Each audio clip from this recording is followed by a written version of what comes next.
$86,000 for this 2025 Ram 2500, and it's the Black Widow package. They add $20,000 or $30,000 for the wheels, lift, and some tires and some Black Widow badging. It's a complete joke, and it's not even the only one they have at this lot. Look at this. What is an extra $24,000? And look at these add-ons. Get out of here. Think about it when you go to sell it. It's just going right down the drain. Or even if you buy it, are you willing to throw away $25,000 for a package? And it's not even the only truck with these extra packages. This Ram pickup right here, 1500, has the same sort of package. Let's see. Yeah, Black Widow package. This has been sitting here for 6 months. $32,000 extra over MSRP. MSRP was around 60 something plus 32. I mean, you have to be kidding me. Who's going to spend that kind of money on a truck aftermarket when that stuff just goes right down the drain? But dealerships can't help themselves because they want more money. So any way they can, add a lift, add 30,000. That's their mindset. Look at this, $76,000. 2026. Now, what do we got here? Yeah, still 3.0. I haven't seen any new Hemis on the lot. It's still the 3.0 Hurricane, and if you know anything about it, it's been a complete disaster. Dodge, Jeep, and Ram took away their V8 and their pickups and all their vehicles and stuff.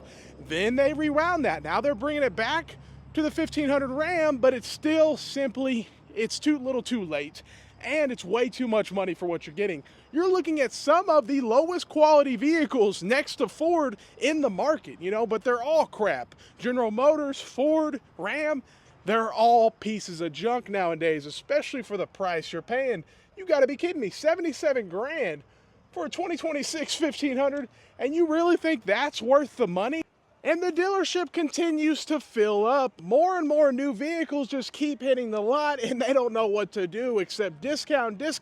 But I can tell you, $10,000, $20,000, I mean, you can even say $20,000 is not enough for some of these vehicles. A Grand Cherokee, how much of a discount would they have to give you in order for you to buy a Grand Cherokee? And they're cheaper now than they ever been in the last 3 years. I mean, look at this, $55,000 Grand Cherokee. We were walking up to $75,000 Grand Cherokees in 2023. Now we're seeing them in the 50s and the 40s. Jeep kind of learned, okay, we went way too far with pricing, but still, 55 grand, who in their right mind? It just doesn't make sense. It's still way overpriced. It's not worth the money, and to have the quality issues.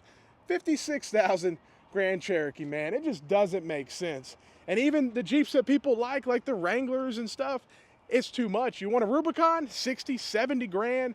This is their most affordable vehicle they offer. Let's see how much it costs. This should be 19,000 or 18,000, and then you get a discount, and it's still overpriced. But instead, it's $32,000 for a Compass. I can't understand it. What does it come with here? We got a little 2.0. I was surprised it's not a 1.2 or 1.1. Knowing how Jeep is, especially with their cheap cars. I mean, this is as cheap as you're getting. That's just not how it should be. We should be able to walk up to a lot of vehicles in that $20,000 price point, but instead, the cheapest one they offer is 32 grand. $54,000 for a Gladiator Sport S. You gotta be kidding me, man. This is just a Sport S close to a base model, and it costs $50,000. If you look at the base price compared to the out-the-door price, it will go up, it'll almost double with these Jeeps especially. So it just doesn't make sense, but people are waking up. They're learning this is just overpriced junk, and it's funny seeing Stellantis twist and turn and try to get their way out of this situation.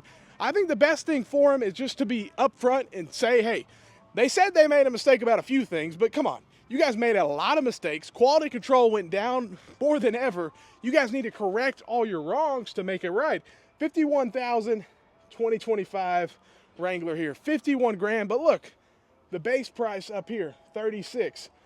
So an extra $20,000, $30,000 for what? You know what I mean? For what? And people want more of a base model Jeep. That's one of the big thing is half these Jeeps, people are like, this is exactly what Jeep's not supposed to be. They're supposed to be more affordable, this and that, durable, off-road ready, and without all the additional features. But half these things have all the features that you'll never want or use. Let's see here, $50,000, man, not cheap at all. 50 grand on a little Wrangler, and you would think You're getting, the highest trim level possible, but no, we've seen Wranglers that cost over, believe it or not, $100,000. Now these are the Wagoneers, the all-electric version. They're not worth it. They're really bad for the price you're paying. I mean, let me show you this. Not joking, 70 grand for a 2025 Wagoneer. And then look at this range. What are we looking at? 294 miles.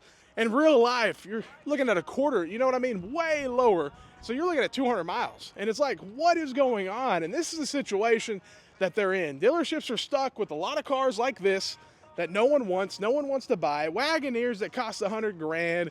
I mean, even the minivan, if we go up to this minivan, it'll probably be $60,000. So no matter which way you go, no matter what you do, these prices don't make sense. For the customer base they're going after, $56,000, you're talking about a Chrysler Pacifica, 56 grand? What market are you going for? There's so much competition from Toyota, Honda with this van market. Why would they buy a Chrysler over the competition? That's the thing that I don't think Stellantis understands, is who their customer base is, especially how crazy they went with pricing, and they're trying to fix it, but I think it's too little too late. Let me know what you think. Have a great day and stay blessed.